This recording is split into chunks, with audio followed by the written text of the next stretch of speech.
Então, hoje, né, dia 19, nossa 14ª aula, nós vamos estudar hoje a classificação de alternativas.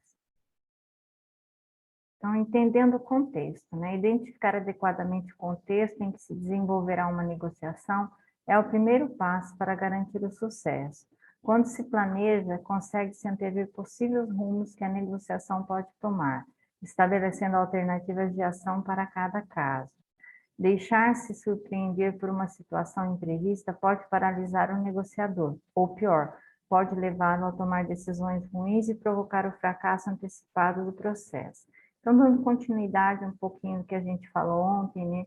Algumas situações, por exemplo, que a pessoa não se planeja, não investiga, por exemplo, com qual empresa ele vai negociar, como que a empresa se porta no mercado, se ela tem, por exemplo, financeiramente possibilidades de fechar uma boa negociação, se ela é uma empresa difícil, por exemplo, de se negociar, algumas informações que pode se colher, por exemplo, na própria internet, né? Uma pesquisa, talvez, que se faça, né, com quem vai se negociar. Então, pode-se ter, através disso, né, um planejamento para a negociação. Como que vai ser conduzida essa negociação? De que forma? É possível realizarmos o estudo do contexto onde acontecerá a negociação, sob dois pontos de vista distintos. Contextos em termos de espaço físico, geográfico ou tecnológico.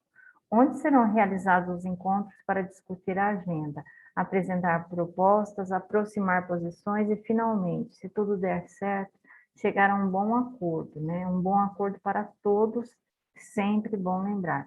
Então, quando a gente vai pensar numa negociação, a gente vai pensar em dois pontos. O espaço físico, né, ou geográfico, por quê? Algumas empresas podem ser de uma outra região, de uma outra cidade, de um outro país. E aí, como que vai negociar com essa empresa? Vai negociar através de um encontro, por exemplo, digamos que nós vamos negociar com uma empresa de Goiânia, a gente vai para Goiânia ou eles vêm para Palmas?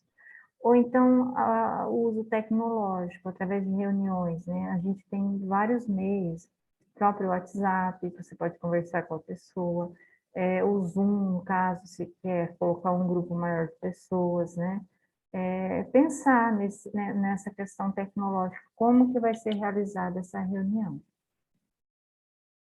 Os encontros podem ser realizados em forma virtual ou presencial.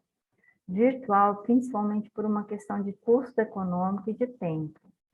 Então, por exemplo, se você faz uma reunião pelo Zoom, você está economizando tempo e dinheiro. Você não precisa pagar uma passagem aérea ou gasolina de um carro para ir até Goiânia. Você não vai perder tanto tempo também, né? Porque é uma coisa bem mais rápida, né? Pelo menos na primeira fase de negociações, exigirá diversas reuniões para discutir os temas envolvidos. Torna-se recomendável o uso de videoconferências. Essa questão fica ainda mais relevante quando as empresas que estão negociando têm sede em cidades ou até mesmo em países diferentes.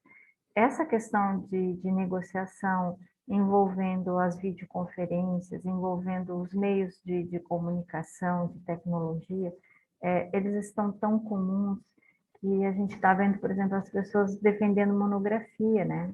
Às vezes de casa, o orientador na casa dele, os membros da banca, cada um na sua casa, né? E, digamos assim, tem o sucesso, a pessoa apresenta, como eu estou apresentando aqui pelo Zoom, está utilizando os slides, está fazendo a apresentação, o orientador e os membros da banca estão retribuindo as considerações, tudo pelo WhatsApp, pelo Zoom, né? Então, são meios, por exemplo, de negociar. Tem uma amiga que defendeu o doutorado no final do ano passado, aqui em Palmas, pela UFT, e ela defendeu dessa forma. E um dos membros da banca dela era do México. Então, ela estava aqui, né? O orientador dela também aqui em Palmas, um outro membro da banca dela em Minas Gerais e o outro membro lá do México, né? assistindo, participando, dando opiniões. Da mesma forma, uma negociação. A pessoa pode estar distante, o que essas reuniões vão resultar? Em estreitar, né, a negociação. Por exemplo, ver a questão de negociação, se a documentação está toda correta, se não está, se foi juntada o número suficiente de documentos, se ainda falta algum, quanto tempo vai demorar, porque dependendo do tipo de negociação, para conseguir documentos demora. Imagina, né, às vezes pede um documento que solicita, por exemplo, na prefeitura, documento de um lote, até conseguir validar, levantar essa documentação, às vezes é uma documentação antiga, então demora muito tempo. E se cada vez que vai conversar e ver o que falta, precisar um viajar para um lado ou para o outro, o custo é muito alto. E através de videoconferências vão se juntando, né, essa documentação, até chegar à negociação final, que é o encontro presencial. Que aí, por exemplo, pode marcar de ir para lá, para Goiânia, ou vem para cá, né, de acordo com o local que for decidido. Por exemplo, se optaram por utilizar um cartório aqui, porque a parte da documentação já está aqui, então, digamos assim, que a pessoa vai vir para cá. E dessa forma sucessivamente. Então, vale lembrarmos que se trata de um processo negocial, em que serão apresentados, na maioria das vezes, valores orçamentários, com detalhamento de custos, receitas, margem de resultado e outros números internos que exigem sigilo e confidencialidade. Dessa forma, devemos ter cuidado com o uso de tecnologias abertas para fazermos as reuniões. Do mesmo modo, nas reuniões presenciais, é importante estarmos atentos a pessoas alheias ao processo, que pode levar a eventual vazamento de informações e situações constrangedoras. Então, gente, mesmo que vai se negociar, por exemplo, pelo Zoom, pelo Skype, por outros modos, outras formas, né, de tecnologia que vai se utilizar, outros canais, digamos assim, um WhatsApp, o que tem que estar atento? Que outras pessoas que não têm interesse direto na negociação fiquem sabendo do que está acontecendo, porque podem atrapalhar de alguma forma, podem abrir a boca e falar sobre um sigilo de negociação, pode atrapalhar, sem querer mesmo, sem ter a intenção. E também nas reuniões até presenciais, por exemplo, marca uma reunião no restaurante, entram pessoas, saem pessoas, né? Talvez alguém escuta o que não deve, acaba, por exemplo, levando uma informação que ouviu ali, acaba atrapalhando, acaba minando uma negociação. Então, ficar muito atento a isso. Só devem estar presentes as pessoas que realmente têm interesse, né? É muito comum. Tem no livro que eu estava lendo para fazer os slides, tinha um exemplo que 2 executivos, eles se formaram, né, na USP, e quando terminaram o mestrado, cada um seguiu o seu caminho, e ambos foram ser consultores financeiros de empresa. E nunca mais, passaram 10 anos e nunca mais tiveram contato. E aí, num voo entre São Paulo e Rio de Janeiro, os dois acabaram sentando lado a lado no avião e conversaram sobre as empresas que eles trabalhavam. Contaram tudo o que estava acontecendo, contaram um para o outro sobre os projetos, porque eles eram amigos, sobre os projetos que as empresas estavam desenvolvendo. Aí, no final, quando chegou já no Rio de Janeiro, que eles iam descer, um olhou para o banco de trás do avião e estava o principal concorrente deles. Então, assim, sem querer, sem ter interesse, a pessoa acabou minando várias negociações da empresa, porque ela contou, né, de uma forma simples, quem estava no banco de trás escutou tudo e ficou inteirado de várias ações que poderia tomar contra essa empresa. Então, são cuidados que a gente tem que tomar até na vida da gente, no dia a dia. Se você quer negociar alguma coisa e não quer que ninguém saiba, tome seus devidos cuidados, Por exemplo, não fale sobre o assunto em bares, em restaurantes. Por quê? Outras pessoas estão aptas a ouvir, né?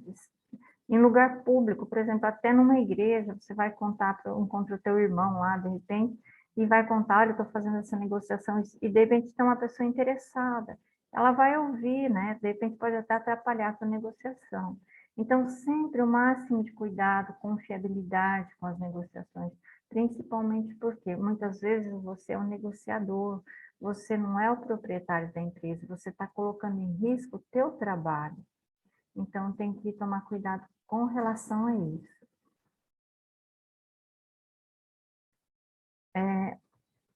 Hofstede indica que a forma de ser única de cada indivíduo é constituída por 3 camadas distintas. Peraí, eu pulei um. Eu pulei um.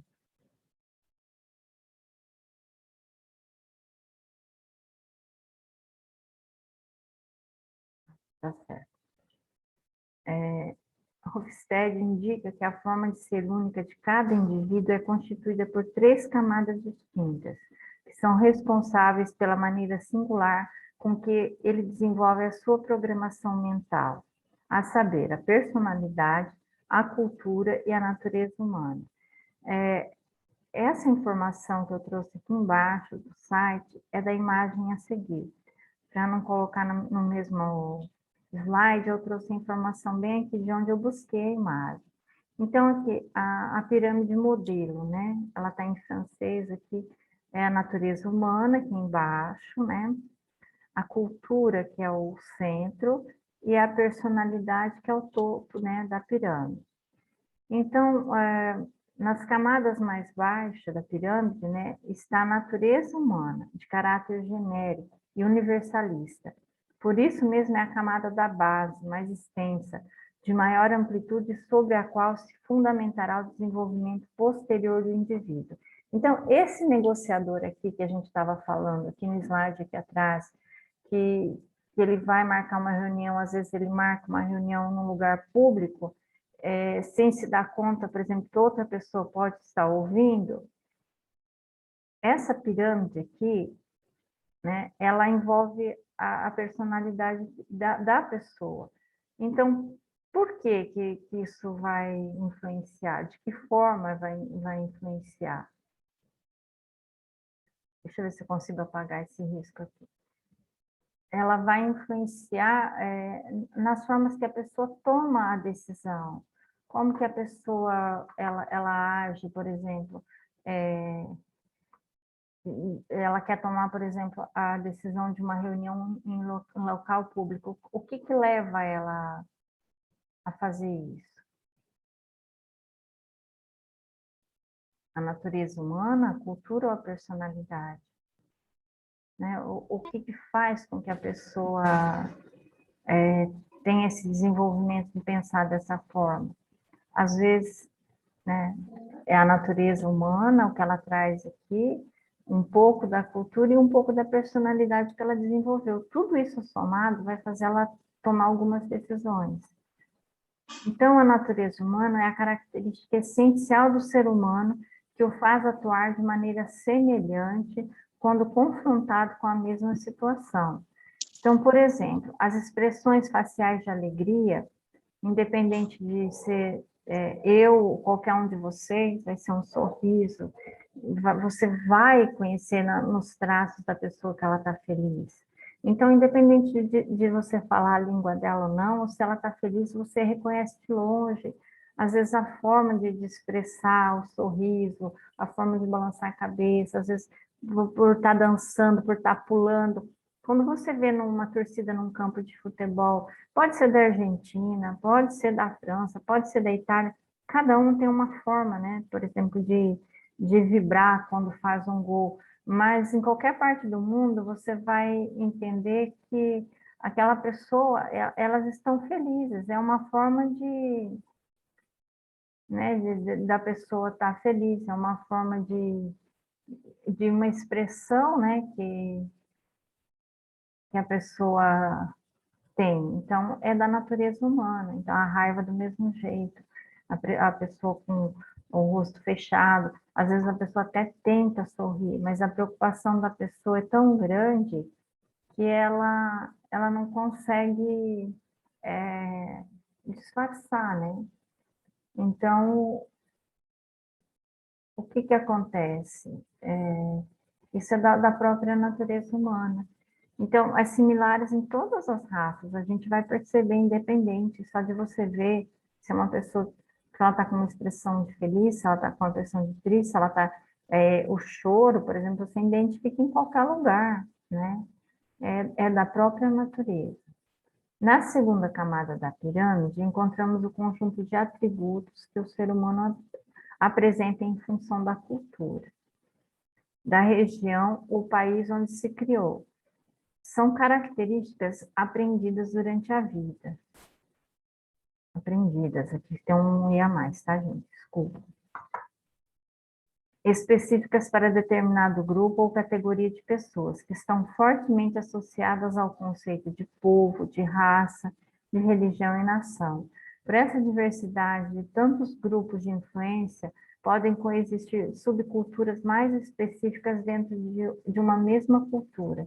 Então, aqui, ó, no segundo degrau aqui, né, da pirâmide, no centro dela, vem a cultura, que pode ser de um povo, pode ser de uma raça, pode ser a cultura através da religião, ou até de uma nação.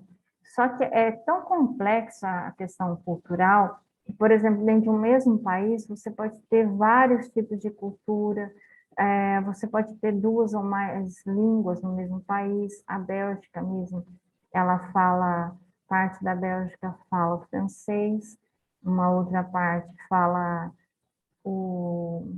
Ai, como que é o nome do idioma deles agora? Deixa eu tentar me lembrar aqui. É É o uma outra... Esperanto? Não, é uma outra. Eu esqueci o nome. Eles falam de 3 a 4 idiomas no país, dependendo da região que o grupo está, né? Por exemplo, uma grande parte fala o francês, uma parte fala... Oh, meu Deus, eu esqueci agora. Ah, a hora que eu lembrei, eu falo para vocês. Mas assim, só para dar de exemplo, por exemplo, na Argentina, no É Paraguai, neerlandês, um e negócio assim. tem, é isso mesmo. Então, assim, vocês vão ter dentro do mesmo país, pessoas falando 2 ou 3 idiomas. No Paraguai, que é tão mais próximo aqui da gente, uma realidade mais próxima, eles falam o espanhol e falam o guarani. Então, você chega lá e fala, eu falo espanhol, eu vou conseguir compreender tudo. Aí eles começam a falar o guarani e você não entende nada. Então, dentro de um mesmo país, você vai ter culturas diferentes, pessoas que falam idiomas diferentes. Aqui no Brasil mesmo, o que que nós temos? A gente pegar a fala gaúcha mesmo, lá do Rio Grande do Sul, e a gente pegar a fala nordestina, é bem diferente. Tem palavras do Sul que vocês não vão conseguir compreender, que nem eu que sou do Sul, às vezes eu não compreendo. Eles falam umas palavras que ela é tão difícil, ela é tão exclusiva de lá, que quando a gente está longe, a gente já nem lembra direito o que significa mais. E no Nordeste também, tem palavras, tem vários amigos que são nordestinos, que às vezes eles usam uma palavra que não é comum para a gente. Então, dentro da frase, eles entendem o que ela significa, e a gente às vezes não consegue compreender adequadamente, né? Aqui na região norte também, né, tem palavras diferentes. Vamos pensar nas danças, né, a parte cultural, as danças tradicionais no Rio Grande do Sul, as damas, né, as prendas gaúchas lá com vestido comprido e os homens de bombacha. Aí vamos pensar aqui no Tocantins, qual que é as danças aqui. Tem algumas danças tradicionais também, algumas cidades do interior, acho que na atividade, que tem algumas danças típicas também, né, que são músicas, a Sussa, eu acho que é tradicional do Tocantins. Aí a gente vê no Nordeste, por exemplo, a festa junina, as danças de quadrilha, né? São Catira, muito... Catira aqui no Tocantins, ou Goiás? Goiás, eu acho, né? Goiás, professora. Isso, a catira do Goiás também é muito falada. Então, assim, se a gente for falar, né, cada estado brasileiro com uma forma cultural bem diferente, né? E a gente faz isso ser o quê? Faz isso ser muito rico, né? Conhecer todas a gente não conhece, a gente conhece uma ou outra que está mais perto da gente. Mas é natural, né? Dentro disso a gente vê uma subcultura.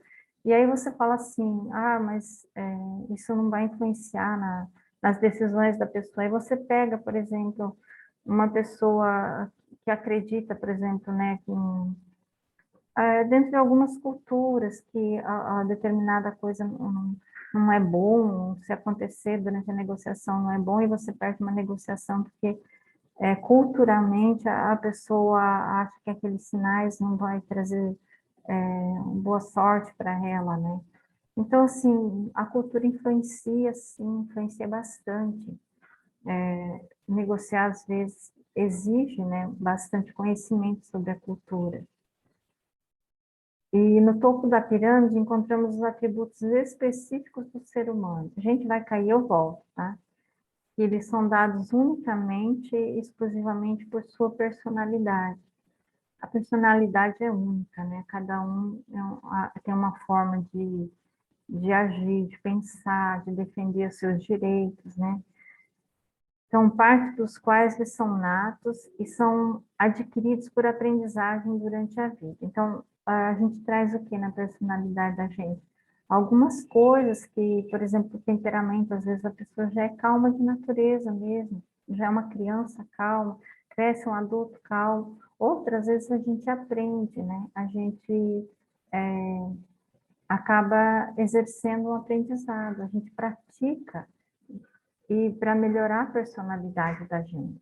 Então, são coisas que podem ser modificadas, no caso. Você pode agregar coisas boas, né, à tua personalidade. Você pode agregar valores. Acho que tá para cair.